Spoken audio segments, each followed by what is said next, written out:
Budaya Bante. Begini Bante, kita kan selama ini Theravada kan belajar dari suta yang dari Buddha langsung Bante. Terus saya ada dengar dari Mahayana Bante. Maaf ya, ini mungkin agak agak ini Bante. Iya. Iya, tapi kita butuh tahu kebenarannya gitu loh. Karena menurut saya semua ajaran Buddha itu sebenarnya harusnya sama. Mengapa kita bisa terbagi menjadi sekte-sekte 1, 2, 3 dan kabarnya di Indonesia itu udah ada belasan sekte Bante. Mengerikan sekali, cuma satu agama Buddha saja. Ya. Terus kalau dari sisi kita Theravada, kita kan sutanya hanya itu tok ya, yang kita ada itu cuma 3 suta Pitaka itu. Maksudnya tiga Pitaka itu. Terus dalam Mahayana ada lagi suta yang tidak ada di dalam suta kita Theravada. Contohnya itu Lotus Suta. Dan di sana kalau saya tidak salah ya, berarti saya belum baca semua. Dan kalau saya tidak salah, memang dikatakan ada beberapa biku yang sebelum Buddha parinibbana mereka permisi dulu pulang karena ada beberapa yang dikatakan Buddha yang tidak bisa mereka terima, itu kasarnya begitu Bante. Jadi makanya dari sana keluarlah suta yang namanya Lotus Suta. Itu dikatakan bahwasanya kalau kita sudah mencapai kesucian arahat sekalipun, kita bisa terlahir kembali lagi gitu Bante. Sedangkan kita dalam Theravada kan kalau memang sudah arahat ya arahat gitu kan, sudah adem gitu loh. Itu bagaimana Bante? Boleh tolong ini dijelaskan? Ajaran Buddha diajarkan secara dari mulut ke mulut. Pendengarnya bervariasi. Ada yang setelah mendengar, mempraktikannya. Dari mereka yang mempraktikkan, ada pencapaian-pencapaian secara bertingkat sesuai dengan kekuatan kemampuan masing-masing, dan kemudian selesai. Tidak mengajar dharma, juga tidak mengulang dharma, dalam arti mengetahui banyak suta untuk kemudian diulang, atau apalagi dibabarkan, diajarkan ulang kepada yang lain.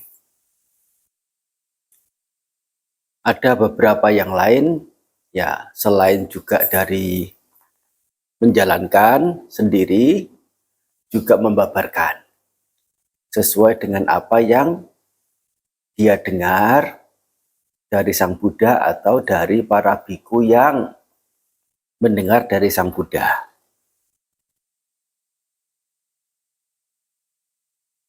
Jadi selain dari praktek juga membabarkan dharma kepada siapapun, termasuk kepada murid-murid yang menjadi biku muda yang perlu diajari. Biku muda yang namanya perlu pariyati, perlu belajar. Apa yang disebut belajar di sini, pariyati di sini adalah pergi ke salah seorang biku yang punya pengetahuan dalam suta-suta. Apa yang diajarkan Sang Buddha, termasuk juga tentu hal-hal yang lain, misalnya dalam perihal winaya. Nah, suta-suta ini dihafal oleh pihak yang belajar. Satu kata demi satu kata secara mulut. Ya. Jadi tidak ditulis, tidak tertulis pelajarannya. Setelah suta ini dihafal dan bisa hafal, baru diterangkan maksud, makna dan maksud, penjelasannya, contohnya, perumpamaannya, dan sebagainya, tambahan untuk memperjelas suta yang dihafal itu. Beberapa mendengar ajaran Sang Buddha, mengerti, tetapi kurang dalam mempraktekannya. Beberapa mendengar, kemudian salah mengerti, baik mempraktekannya ataupun tidak, termasuk baik mengajarkan ulang apa yang dia mengerti keliru itu kepada yang lain ataukah tidak. Jadi ada banyak sekali macam. Termasuk ada juga satu zaman tertentu dan mungkin sampai zaman sekarang juga seolah-olah berada dalam tubuh lembaga keagamaan tetapi punya niatan-niatan untuk mencederai ajaran Sang Buddha. Entah itu karena alasan punya ideologi yang lain, punya kepercayaan yang lain, atau sekadar ingin mendapatkan pengakuan diri, ingin mendapatkan ketenaran, atau ingin mendapatkan harta kekayaan. Sehingga mengapa? Karena banyaknya macam pihak pendengar itulah agama Buddha itu menjadi dikatakan terdapat macam-macam sekte atau terdapat macam-macam tradisi. Tapi di masyarakat, di awal Sang Buddha sendiri juga bukan orang yang semacam diktator. Kamu tidak boleh punya ajaran yang beda dari aku. Sang Buddha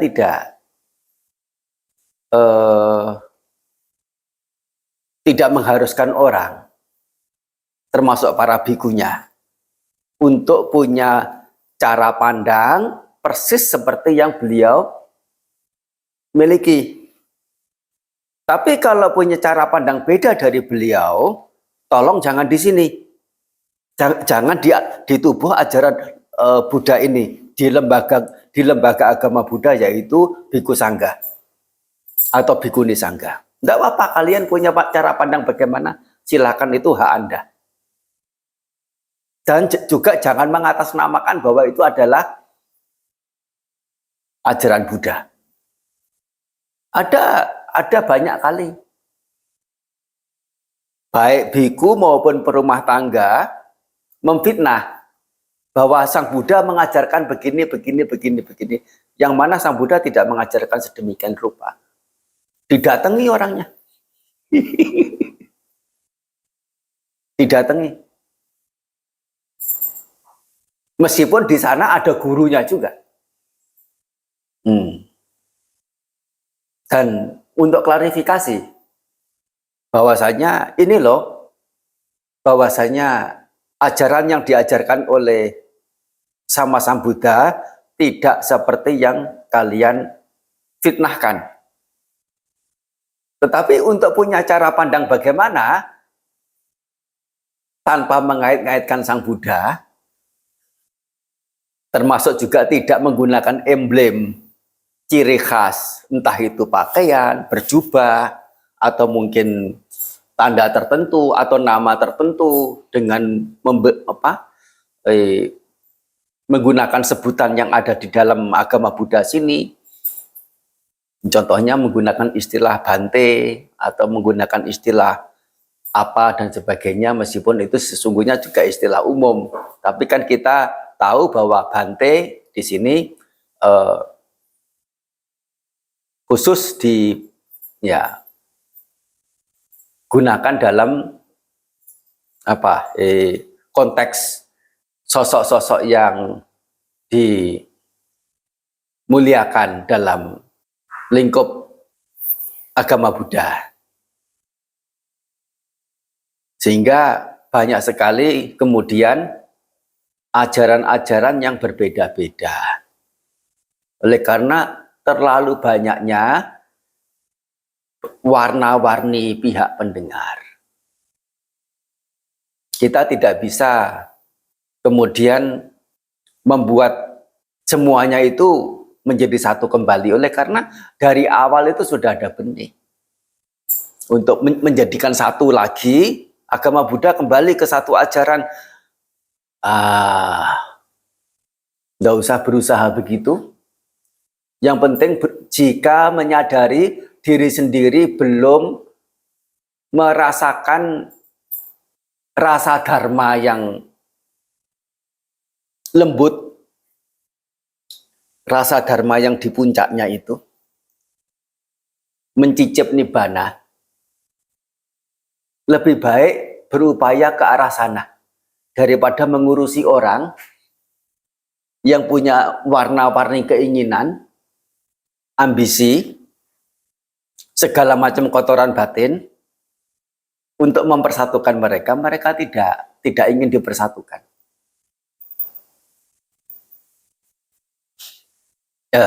Enggak usah. Tapi ada nggak sih titik temunya gitu, Bante?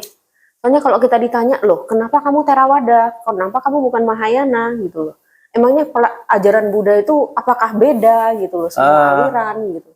Begini, tadi dikatakan saya perlu klarifikasi dulu apa yang Anda tadi sebutkan, bahwa ajaran Theravada ini adalah ajaran asli Sang Buddha.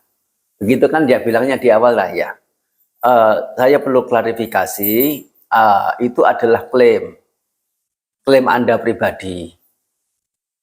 Ya, yang sesungguhnya mestinya disebut adalah Theravada, ya, memegang ajaran berdasarkan pustaka suci Pali.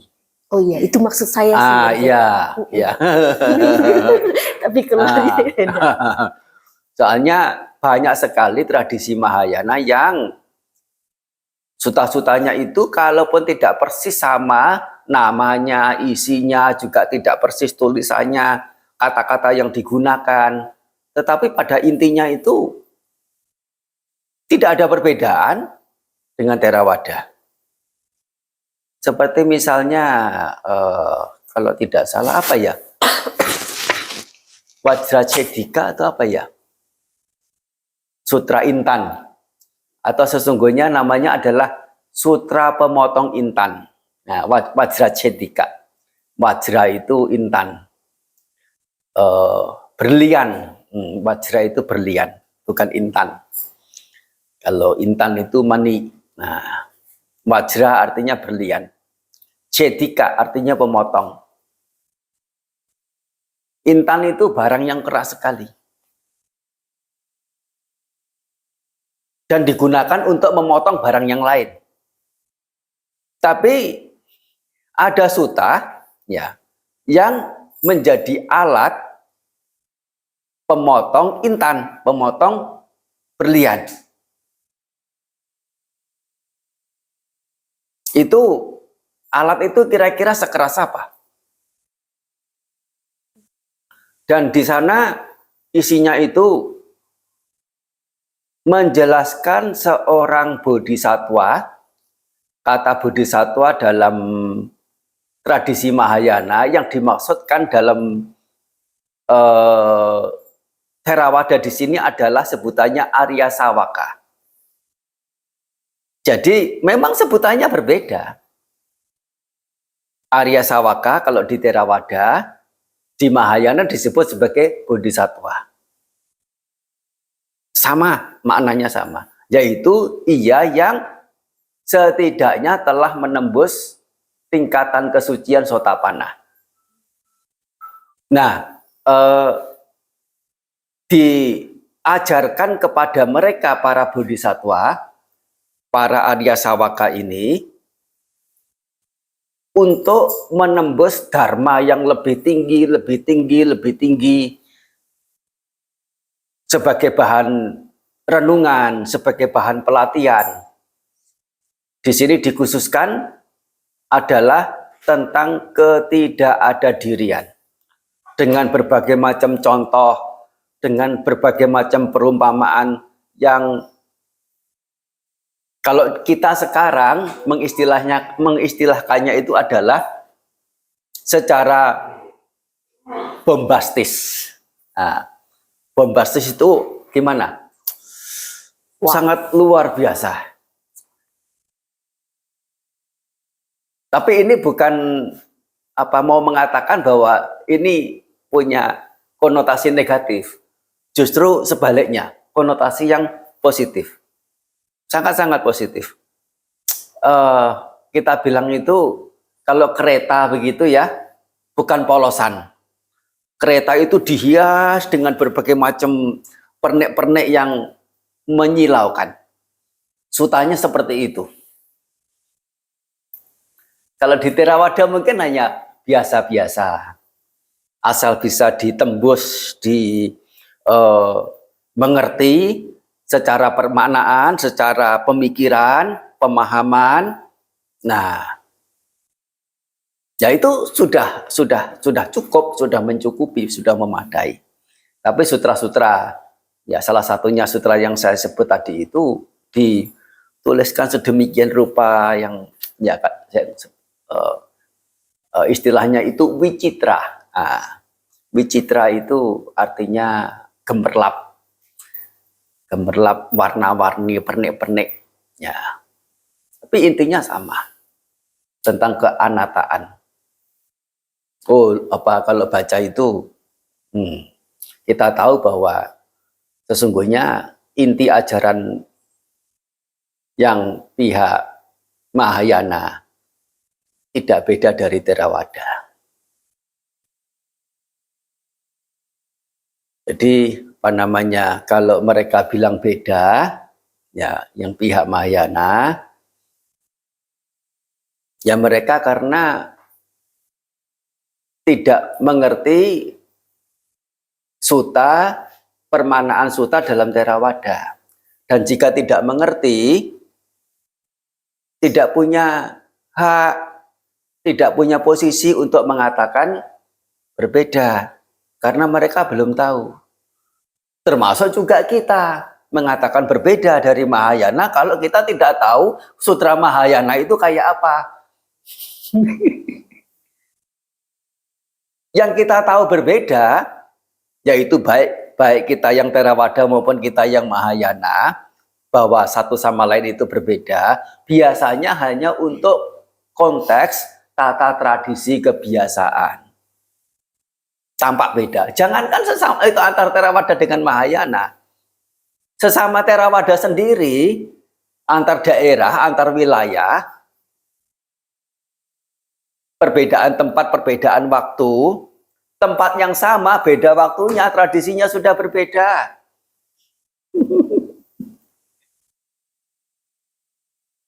Apa yang mau dipegang esensinya tentang kebiasaan di masyarakat yang selalu berubah,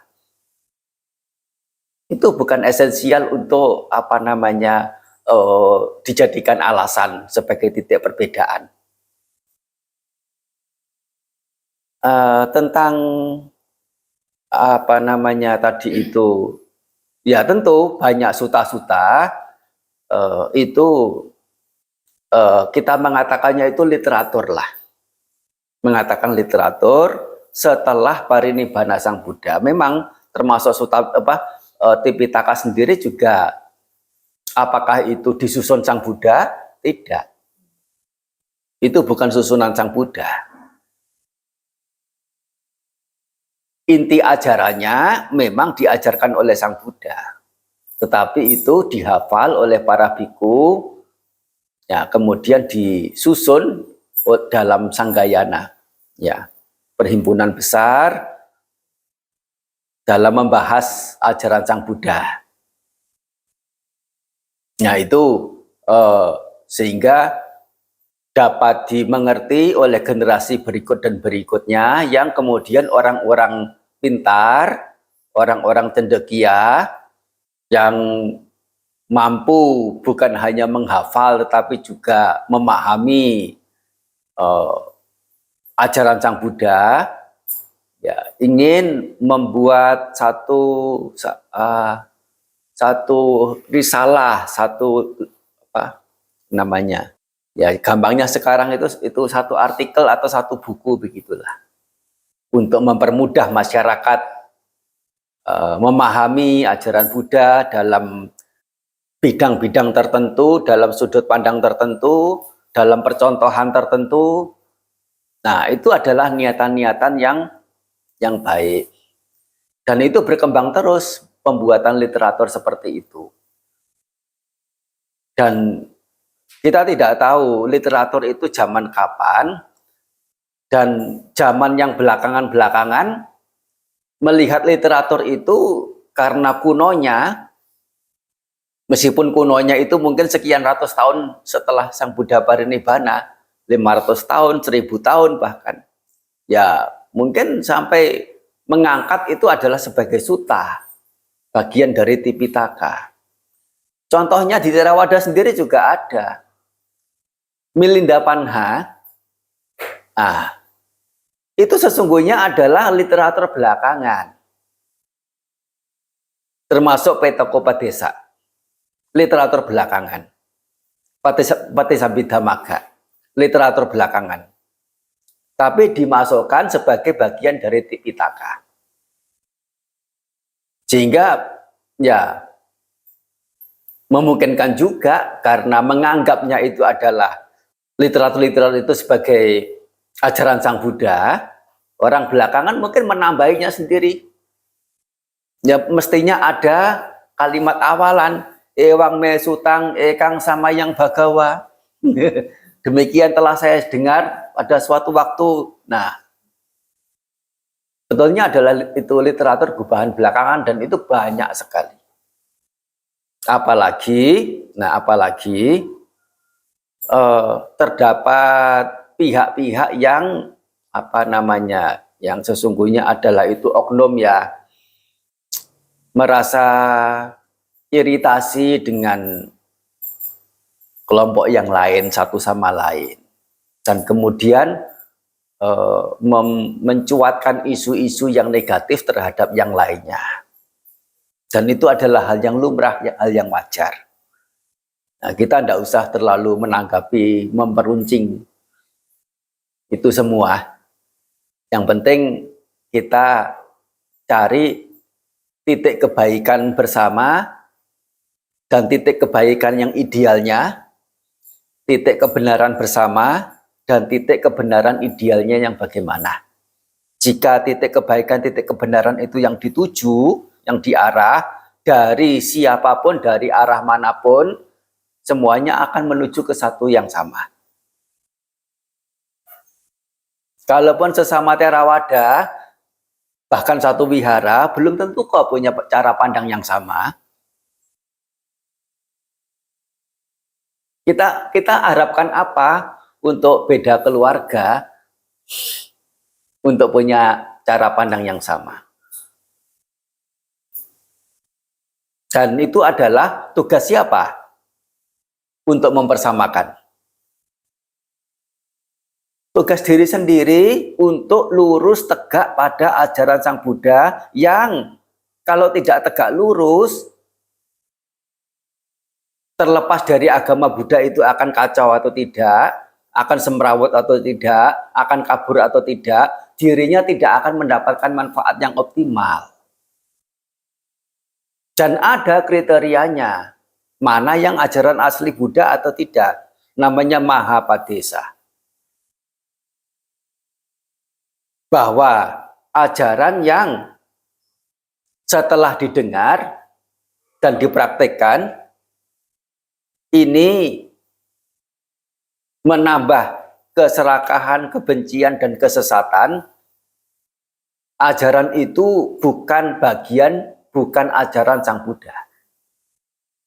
Tetapi ajaran yang setelah diketahui, didengar, dipraktikkan, berlangsung demi berkurang dan lenyapnya keserakahan, kebencian, dan kesesatan, itu adalah bagian dari ajaran Buddha.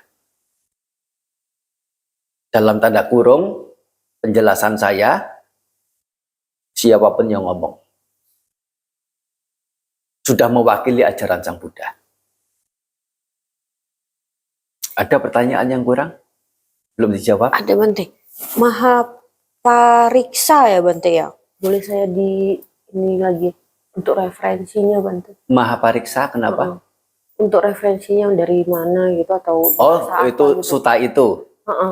Oh, enggak, dari pertanyaan Anda tadi itu loh, dari pertanyaan saudari, eh, apa yang belum saya jawab tadi itu? Enggak ada, sudah semua. Oke, kalau Sutra Mahayana saya tidak banyak mengenal. Ya, tidak banyak mengenal. Tadi Jangankan Sutra Mahayana, Suta di Theravada juga saya tidak banyak mengenal. Saya hanya kenal sedikit saja. Tadi Bante mengenai Mahapatisa yang Bante bilang, itu Oh, Mahapadesa, kenapa? salah saya. Itu bahasa Pali berarti Bante. Itu atau suta atau bagaimana Bante? Itu peristilahan saja, peristilahan.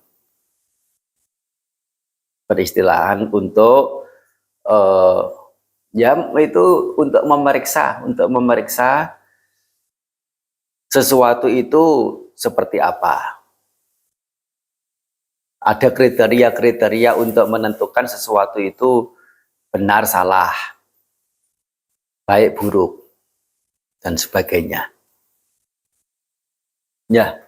Saya boleh tanya, itu sering Mahayana kan sering bilang tanah Sukawati kan? Ya. Kadang saya agak bingung karena itu kadang nggak terbentuk kalau ada tempat surga itu kan berarti nggak kekal ya Bante. Oh ya. Itu juga bingung juga. Ya oke.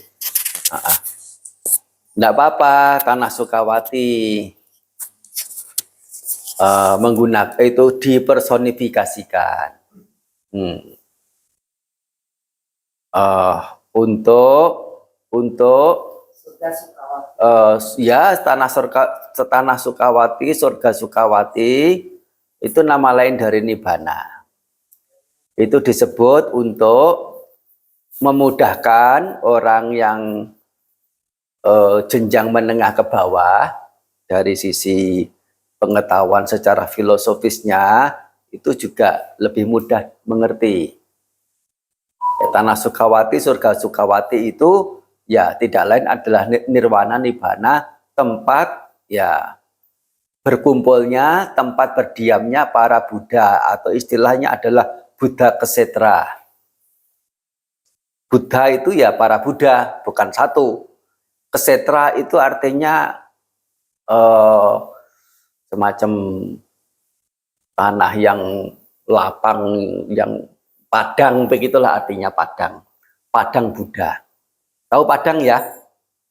Misalnya padang ilalang, padang rumput, ya. Luas nggak ada ujung gitu ya? Iya, nah itu namanya kesetra. Nah, Buddha Kesetra.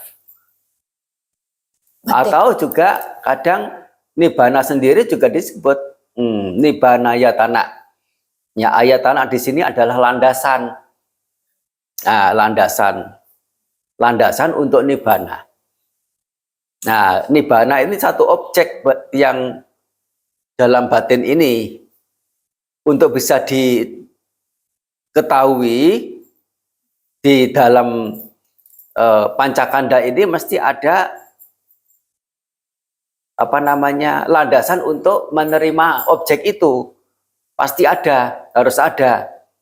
Nah, landasan yang menerima Nibbana, ya objek berupa Nibbana ini sebutannya adalah Nibbana Ayatana. Nah, begitu.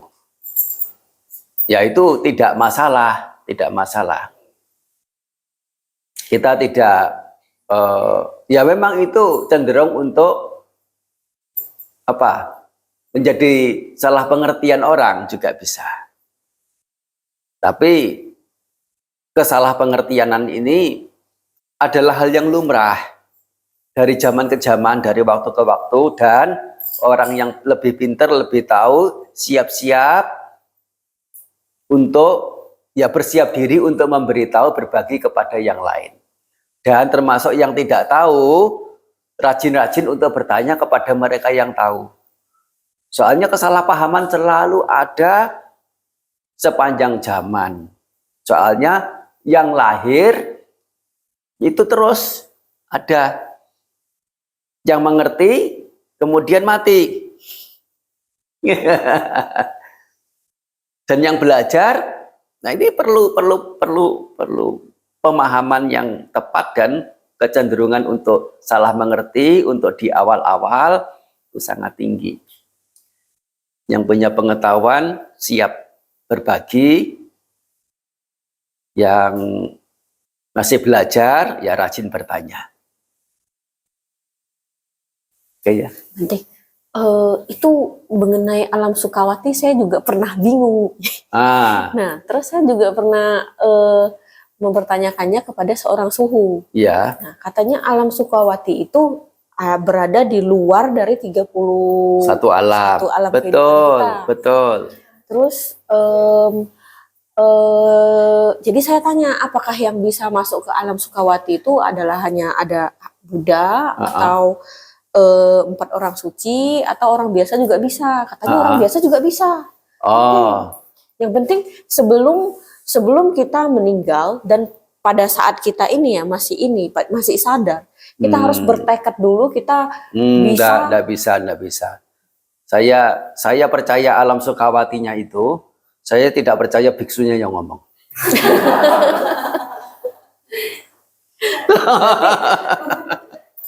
Berarti menurut Bante alam Sukawati adalah nibbana itu. Adalah nibbana. Ya. Dan menurut pandangan mereka yang setelah nibbana kita masih bisa lahir, kita mau atau tidak gitu. Misalnya nih, oke, saya mau bertekad, saya mau lahir lagi, mau. Ya suka-suka orang memungkinkan. Berarti kalau kita sudah. Tetapi Sang Buddha mengingatkan, jangan main-main dengan samsara.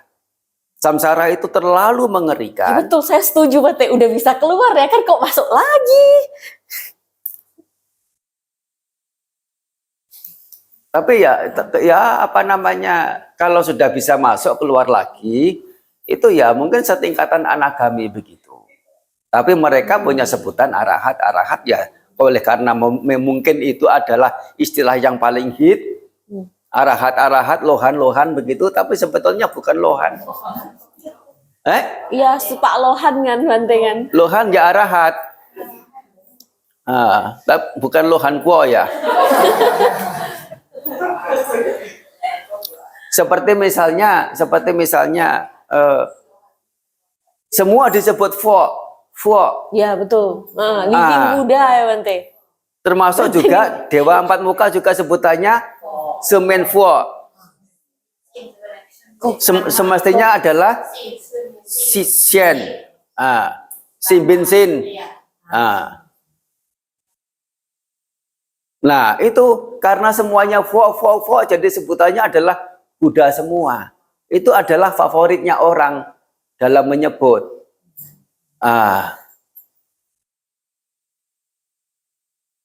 Orang itu yang mencapai anagami sudah tidak tidak mengikatkan diri pada kesenangan indrawi. Bagaimanapun perkembangan orang punya pemahaman, punya pengajaran dengan berbagai macam latar belakangnya, sebagaimana kronologis yang saya ceritakan, uraikan di awal itu, sangat-sangat memungkinkan untuk zaman sekarang ini maupun zaman dulu-dulu sebelumnya sudah, dan nanti yang akan datang, variasi orang dalam memberikan pengajaran itu ya sangat-sangat besar. Ya, itu ya. Anumodhana ya. Sapitiyo wiwajantu